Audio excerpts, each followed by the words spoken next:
Journey into space. The BBC presents Jet Morgan in Operation Luna.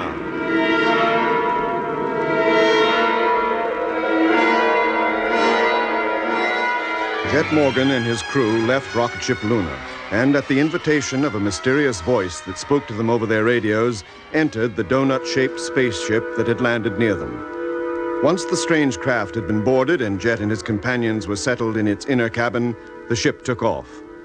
Then contact with the voice was lost, due to the magnetic field which surrounded the ship, neutralizing the spacemen's personal radios.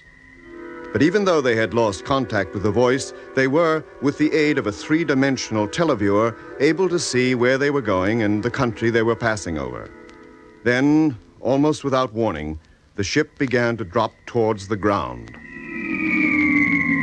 Whoa! Hey, turn it up. We're falling.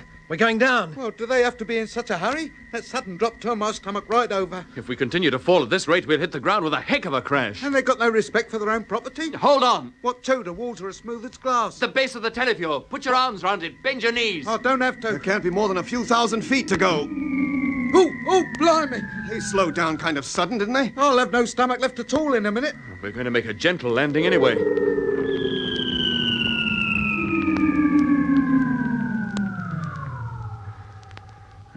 We've made it. We're down. This must be where we change. Change is right. But for what?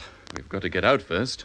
Or should I say, get let out. I wonder where we are. Well, if we called up that Mr. Mystery, he might tell us. Now that music stopped, the radio should be working. Oh, why don't I keep my big mouth shut? It's the hatch. It's opening. Then come on, what are we waiting for? Let's get out of here. Wait a minute. Don't be in such a hurry. Eh? You can't get out until the outer cabin has been opened, too. Oh. We were trying to call you. I'm sorry. Your radios don't function while the power of our ship is in operation. We found that out for ourselves. Where are we? And what do you want us to do now? First, have a little patience. Now he's lecturing us, like we were kids.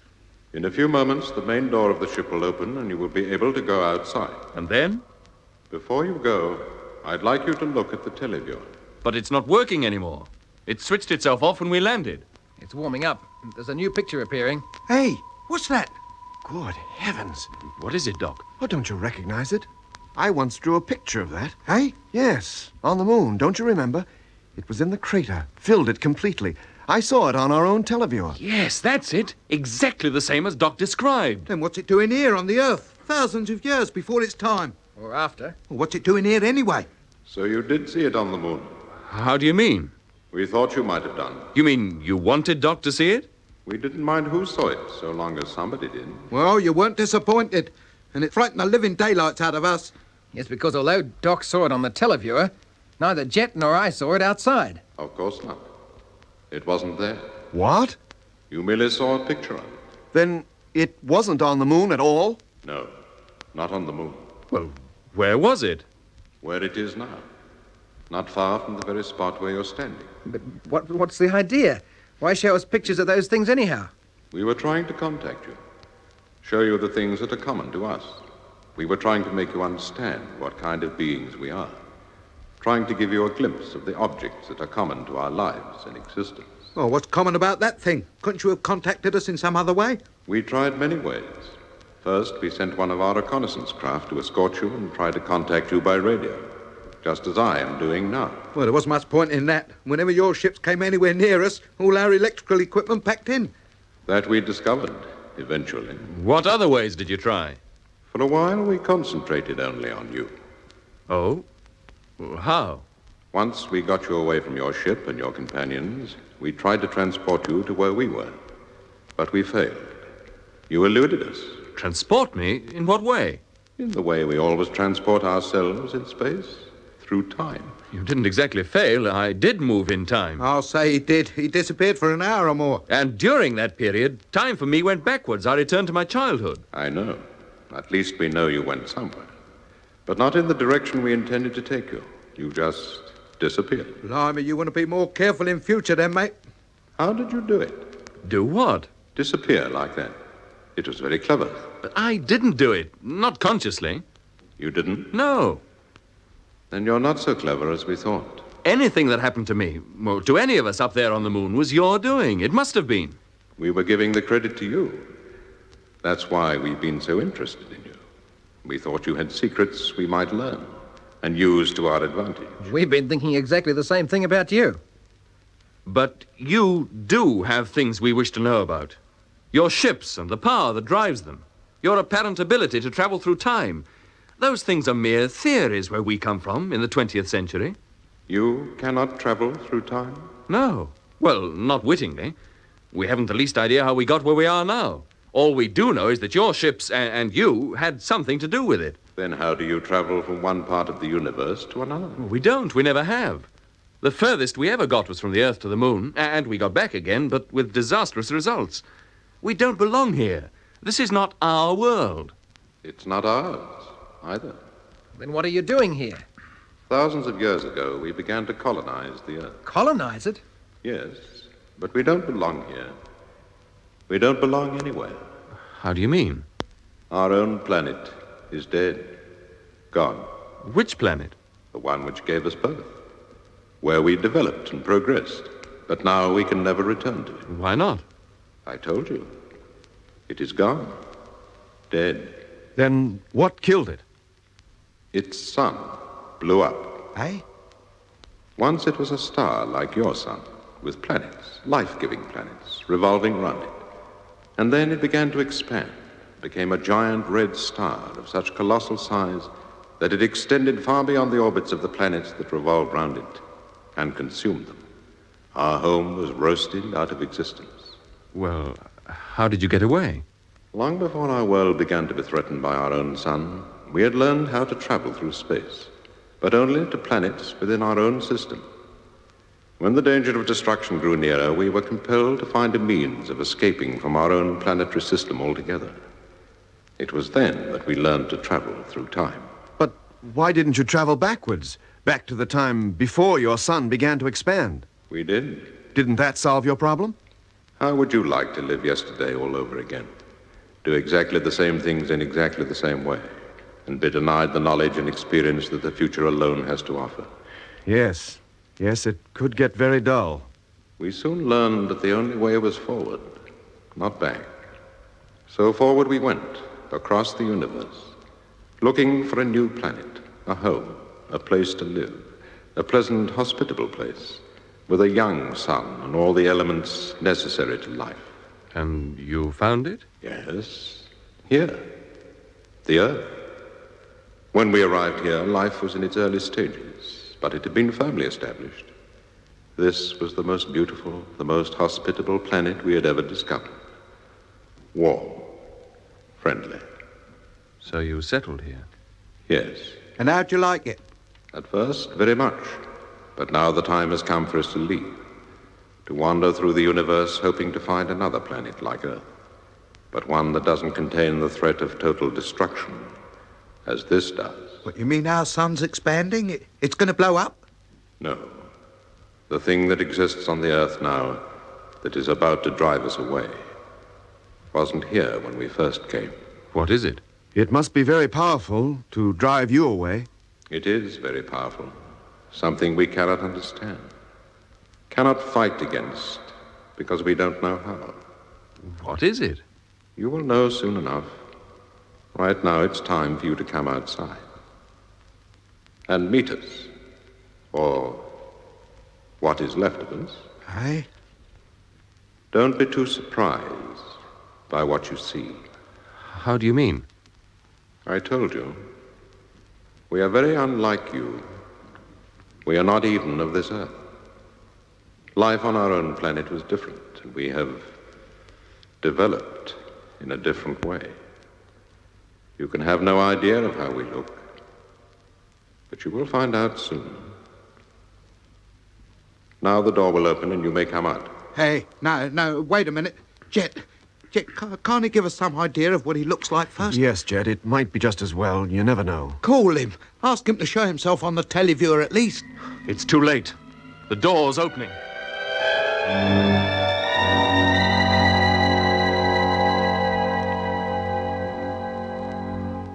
Hello? Hello? He's not answering. Well, why not? There's no music on. He should hear us. Hello, can you hear me? Maybe he doesn't intend to answer. He's probably afraid the sight of him will horrify us so much we won't want to go out. Well, we could at least go as far as the door, then see if we fancy going any further. And if we don't, how are we going to take off again and get back to where we came from? Yeah, Doc's right. Whatever we do, we're at the mercy of the voice and his kind. We can't sit here forever, so we might as well go out. All right. We'll go as far as the main door for a start. Right, up you go, Jet. Go on then, Lemmy. Don't hang behind. Oh, I'm coming. No need to get at me. Let's see what we can see from the main door. Land sakes, what's that? It must be a city of some kind. The city of domes. Every one of them exactly like the dome I saw on the moon. Exactly. How can they tell one from the other? They must be houses of some kind. Yes. And it's as if the main part of them is built underground, and only the roofs, the domes, are above. Maybe they live underground, like rabbits. Can you see any sign of life, any movement? No, the place seems deserted, completely deserted. Yeah, probably keeping out of sight, waiting to grab us when it's too late for us to get back in the ship. If they were going to be violent, they could come into the ship and do it. Oh, well, yes. Well, I suppose they could. Well, come on. Let's get down to ground level at least. Oh, if only we had a gun or something, I'd feel a lot better. Why didn't we bring one with us? Maybe you don't need guns to explore a lifeless world. This ain't no lifeless world. No, but the moon is, and it was the moon we set out for. Well, I feel much better with a gun in my hand, just the same. All down now? Yes, Jet. Now keep close together. We'll go over to that town or whatever it is. See just what those domes are.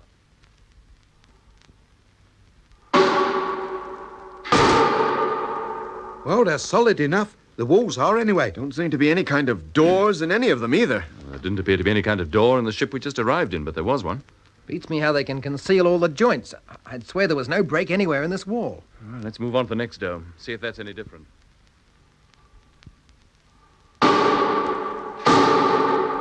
No, just the same. How many is that we've looked at? A dozen at least. Hundreds more, literally hundreds. Curious how everything is curved. Not a straight line to be seen anywhere. Well, let's keep looking. Oh, blimey, what's that?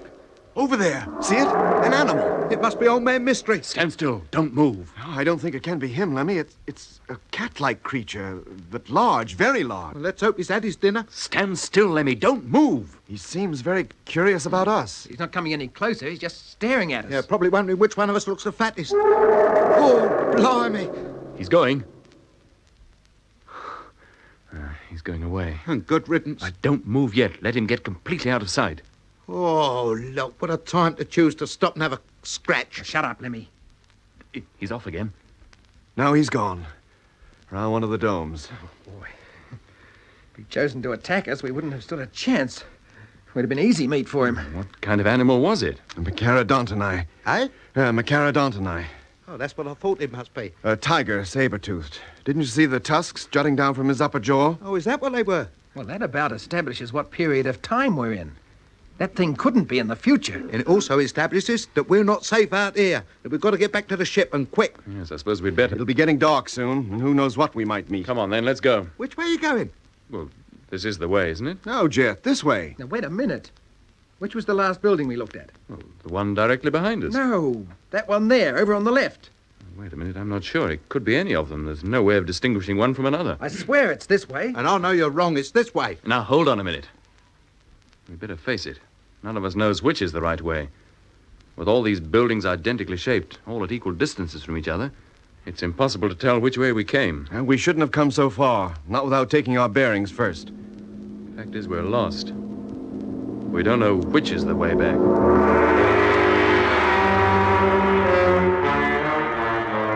You know, I don't think we're getting anywhere near the outskirts of this place.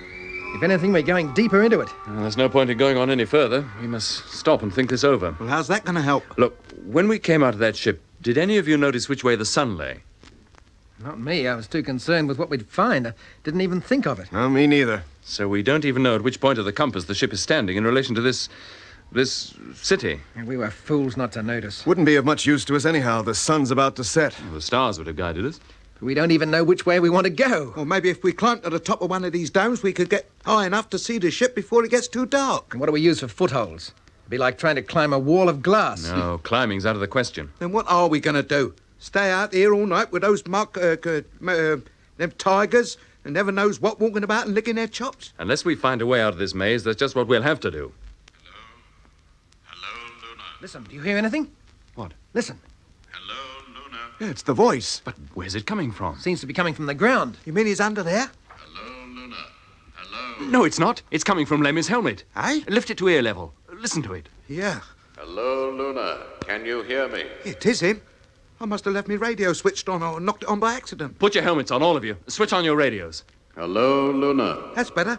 I wonder how long he's been calling us. Hello, we can hear you. Why didn't you answer me before? We didn't have our helmets on. Our radios are in them. I see. But we've called you before. You didn't answer us. No, we were too busy watching you, Watching us? Do what? exploring our city. Then it is a city. Yes, does that surprise you? Many forms of life all over the universe live in communities. Yeah, now then, what's the idea of watching us? Just curiosity, an interest in you. See how you would react to what you saw. All we did was get lost. And meet a tiger. Do you know those things are hanging around? Of course. Lots of other animals, too. They often wander through our streets. What, you mean you let them? Why not? They do us no harm, and we certainly do them none. But one normally expects a wild animal to attack you. Attack? Yes, attack. Fly at you. Kill you, maybe. Unless you kill him first. The thought never occurred to me. Well then, how do you protect yourself from such creatures? They never bother us, nor we them. Oh, I see. Here, Chet. They must look more horrible than we thought. Even a saber-toothed tiger's scared to go near them. Quiet, Lemmy. Remember, he can hear every word you say. Have you seen enough of the outside of our city? More than enough. We want to get back to that ship where we feel safe. You are afraid? Well, wouldn't you be in our place? I don't think so. Animals are timid, but you have no reason to be. Because unlike the animals, you can reason. Oh, I don't see that follows at all. It's just because I can reason that I know when to be scared. You must be more primitive, more backward than we thought. Yeah, now there's no need to go getting personal. You told us yourself we were in great danger. That's how you persuaded us to come here, to get out of it. To be in danger is not necessarily to be afraid. Well, no, I don't suppose it is. Look, whether we're scared or not, we have no desire to remain here all night. Can you guide us back to the ship? At least we can stay there until morning. If you really wish it, I was about to guide you somewhere else. Where? To me. Oh, is that far? No. Very close. What do you say, Mitch? Shall we go? That's why we left the ship in the first place, isn't it? We could go back there for the night, come out again in the morning. What, and spend the night on a cold metal floor without so much as a blanket between us? I take it you're for going on then, both of you. Yes, dear. I am. All right. What do we have to do? Where do we go? You see the dome in front of you? Yes? Walk round to the other side of it, the opposite side. Just that? Nothing else? No, nothing else. All right, gentlemen. Let's go. I suppose we know what we're doing. How can we? We just got to trust to luck, that's all. Well, if you ask me, it's a long chance we're taking. Quiet, Lemmy. Do stop nattering. Well, it's all right for you. You don't know how I'm feeling. I said keep quiet. That's far enough. Just here? Doesn't look any different from the other side. No different at all. Just another dome. Hey, wait. Huh? Look, the wall's opening up. Good heavens. Stand back. Keep away. Lemmy, not that far away. Come back. Don't start to run or we'll only get lost again. It's a door. An octagonal door, just like those panels in the ship. And there's a light behind it. A very strong light. Well, it's wide open now. Yes. Why don't you come in? Well, Do you prefer to spend the night outside? No, we don't, thank you. We'll come in. Come on. I'll lead. Be careful, Jet. Take a good look round first. It seems safe enough. Just a passageway leading downwards deep into the ground. Where to? well, it ain't a Bakerloo line, that's certain. And it's well lit, too. At least this end is. Seems to be darker further on. Well, let's go. Let's get inside. Yes, Mitch. Come on, Doc. Okay. And you, Lemmy. All right.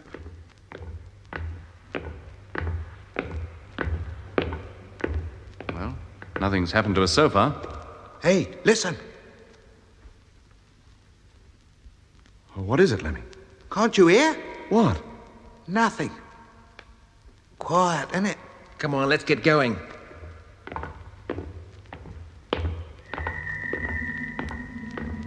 Wait a minute.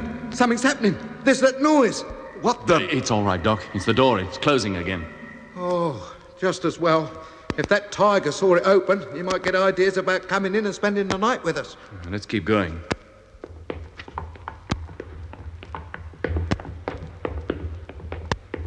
How long is this tunnel, I wonder? And what's at the end of it? We'll find out soon enough. Don't be in too much of a hurry. Say, you notice anything? What?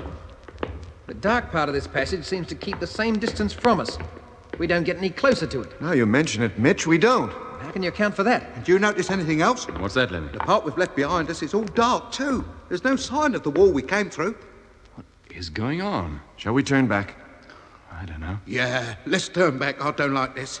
It's uncanny. No, look, you wait here. I'll turn back. What, into the darkness? Doc, you keep me in sight, and Mitch, you watch the other way. See if anything peculiar happens in that direction. Right. Okay. Here I go.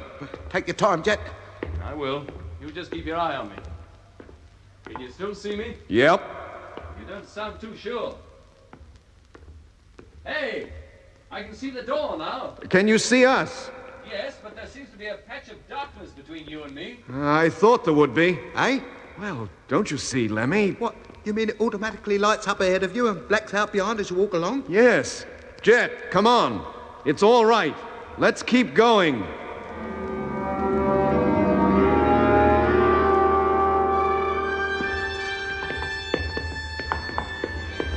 I don't think we're ever going to come to the end of this tunnel. Well, there must be an end to it somewhere. No, it doesn't follow.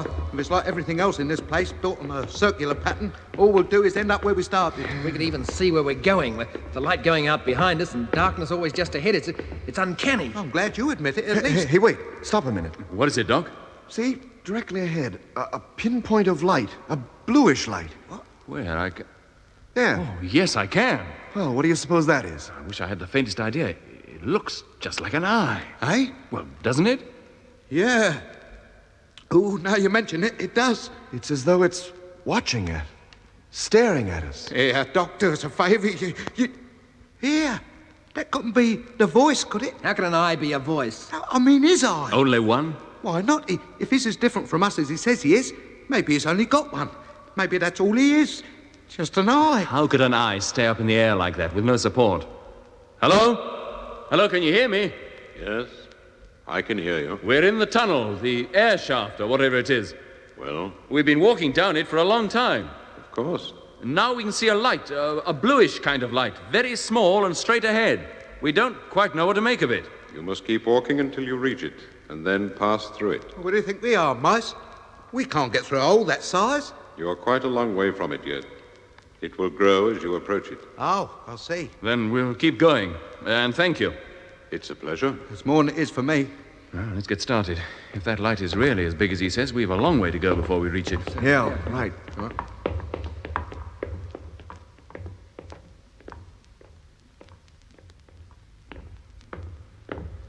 It's a door, an opening anyway. Circular, of course. What is it that lies on the other side? And who's going to take first look? Well, that door's big enough for all of us to take first look together. Yes, Jet. Wow. Good. Heavens, did you ever see it? It's all a dream, it must be. It's a nightmare, a beautiful nightmare. And it is daylight. How can it be daylight underground at night? And where's the sun? There's no sun, I grant you, but the sky's... Oh, it's not the sky. It's a roof. An enormous spherical roof.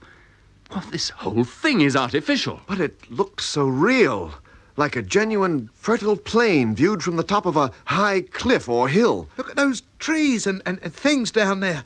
They're trees like I never saw before. It's warm, like a pleasant spring day. It's like a huge garden. A colossal, beautiful garden. You know, it's a different country, a different world. An artificial world laid out under the largest dome I've ever seen. How does it keep up there with no pillars to support it? And there must be millions of tons of earth above it. The pressure must be fantastic. Oh, look at those lovely flowers. Here, Kew Gardens is just a window box compared to this. Well, whoever built this place must have a great love of beauty. Hello, Luna. Hey, Jet, he's calling. Hello? Hello, yes? Well, how do you like our home? Is this where you live? Is this your city? What is left of it? I'd hardly call this a ruin. No, not a ruin. But a city is not alive without inhabitants. And they are all gone, or nearly so. But why do you live underground? The climate of Earth is too violent for us to live on its surface. Ah, they can't be so tough as we thought. Well, you can't stay up there. To one side of you is a long flight of steps. That's the longest flight of stairs I've ever seen. Fall down that lot and you get a nasty bump. I'll be at the bottom, waiting for you. Oh, blimey. Oh, come on. No point in hanging about here. Well, We've touched bottom. What now? I suppose we better follow this path. It's the only one. There's one thing I'm grateful for. And what's that, Lemmy? Well, it ain't likely to be any saber-toothed tigers down here. Hey, look, directly ahead. Eh? What, Doc? Another sphere. Oh, A complete one this time, not just a dome. Hello? Yes? You're getting very close to me. Now, Oh. in a few moments, we shall meet. are you in that diving bell or whatever it is? Yes, I am. Do you want us to come in there, or will you come out? The door will open, but you needn't enter. You may like just to look in first. Very well. Here, I don't like this. Let's go back. No, Lemmy, stay where you are. Door's opening, all right.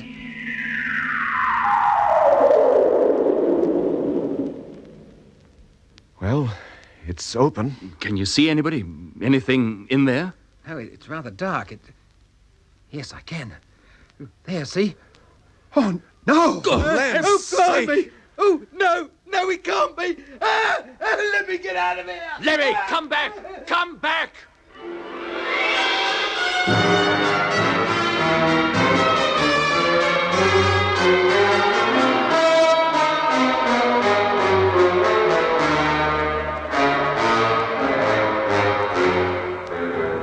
You have been listening to episode 10 of Journey into Space with Andrew Foles as Jet Morgan, Alfie Bass as Lemmy, Guy Kingsley Pointer as Doc, and David Williams as Mitch, and with Derek Geiler.